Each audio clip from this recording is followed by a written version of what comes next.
नमस्कार दोस्तों, कैसे हैं आप सब। आज हम कक्षा 10वीं के भूगोल के दूसरे अध्याय प्राकृतिक संसाधन के बारे में चर्चा करेंगे। प्राकृतिक संसाधन में हम बात करें, प्राकृतिक संसाधन आप सब जानते हैं कि वैसे संसाधन जो प्रकृति के द्वारा प्रदत्त किए गए हैं या जो बहुत पहले से है, जो हम मानव के आने से पहले से जो उपलब्ध है, यानी कि जो प्रकृति के द्वारा दिया जाता है, जिसे मानव नहीं बनाता है, वैसे संसाधन को हम प्राकृतिक संसाधन कहते हैं। उसमें से प्राकृतिक संसाधन में से हम आज बात करेंगे भूमि संसाधन के बारे में।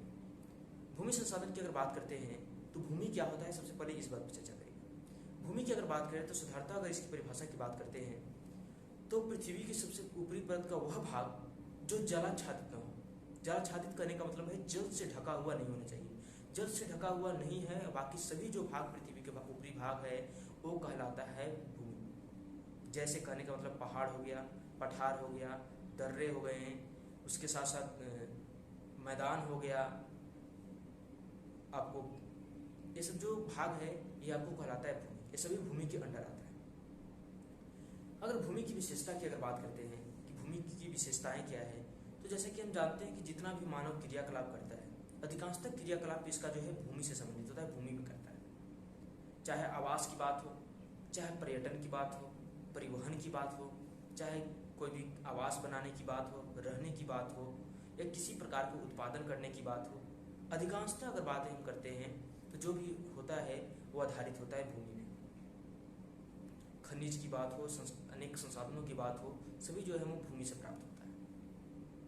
तो इस प्रकार से कई रूपों में जो है, चाहे मत्स्य पालन के रूप में हम करें या फिर अनेक जो पर्यटन के रूप में करें, अनेक रूपों में, वानिकी के रूप में, अनेक रूपों में जो है भूमि का उपयोग हम करते हैं। भूमि की अगर बात करें तो हमारे भारत की अगर बात करते हैं तो भारत में मुख्य रूप से, अगर सभी जगहों पर मुख्य रूप से भूमि का जो है 3 भाग बटा हुआ है। 3 भागों में विशेष रूप होता है, जिसमें से अगर बात करें तो आपको पहाड़ आ गया, पर्वत हो गया, पठार आ गया और मैदान। ये 3 भाग विशेष होते हैं। भारत की अगर बात करते हैं तो भारत के 43% भाग में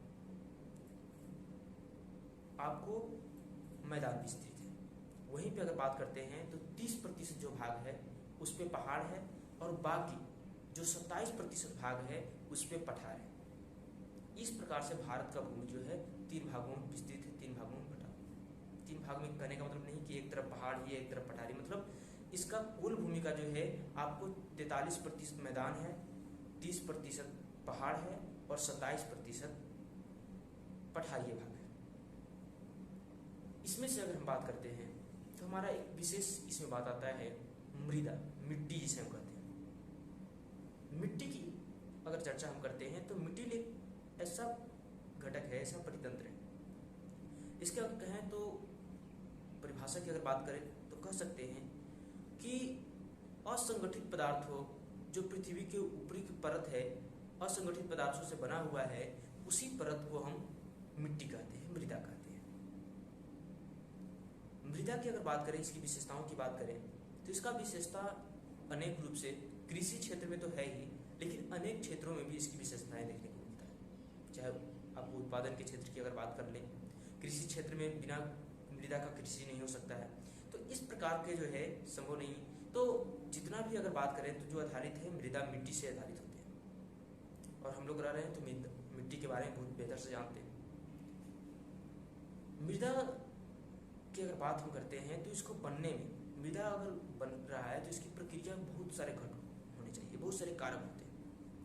और कहा जाता है, जो कहा गया है, जो भूगोलविद हैं उन्होंने बताया है कि मृदा कुछ सेंटीमीटर परत मृदा के बनने में लाखों वर्ष लग जाते हैं और कई प्रक्रियाओं के पश्चात मृदा का निर्माण होता है।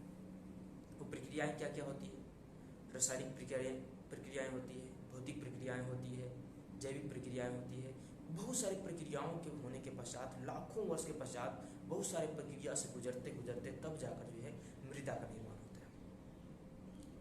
इन मृदाओं के निर्माण में कुछ प्रमुख घटक हैं, कुछ कारक हैं जिससे मृदा का निर्माण होता है। एक घटक, एक कारक अगर होंगे तो मृदा का निर्माण संभव है, अन्यथा मृदा का निर्माण संभव नहीं। और मृदा का निर्माण बहुत एक धीमी प्रक्रिया है। ऐसा नहीं कि बहुत जल्दी, लाखों वर्ष कर रहे हैं, लाखों वर्ष इसको बनने में लगता है। कई प्रक्रियाओं के गुजरने के पश्चात जो है इसका निर्माण होता है। एक जटिल प्रक्रिया है। तो कुछ पॉइंट है जिसको हमको याद रखना चाहिए कि मृदा के निर्माण में जो है लाखों वर्ष लग जाते हैं।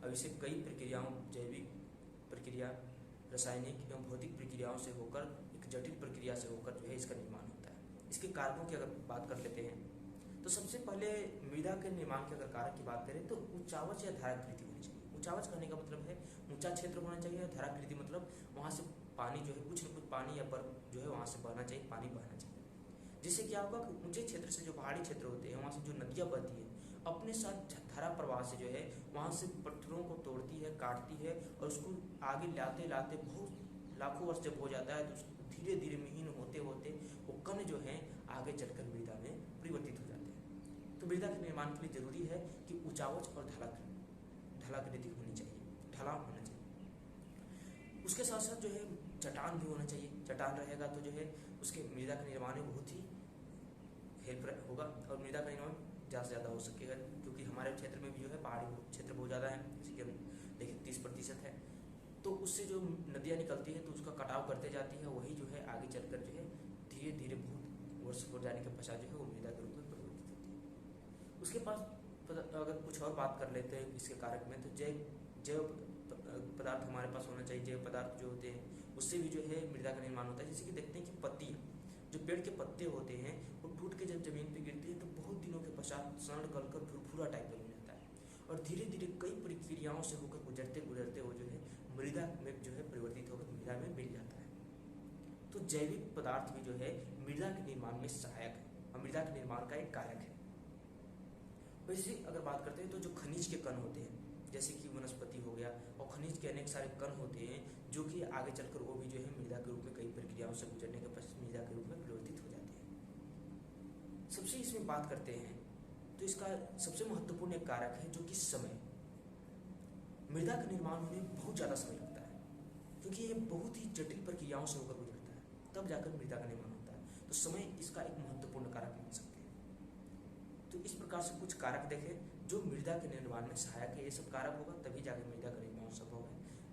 तो इस प्रकार से आज हम बात किए भूमि का विस्तार एवं मृदा के निर्माण। तो आज के इस पाठ के लिए इतना ही, धन्यवाद। नेक्स्ट पार्ट में हम देखेंगे कि भारत में कितने प्रकार की मृदाएं पाई जाती है और उसका विस्तार कैसा है, उस पर कौन कौन सी फसलें लगाई जाती है, ये सभी बातों पर चर्चा करेंगे।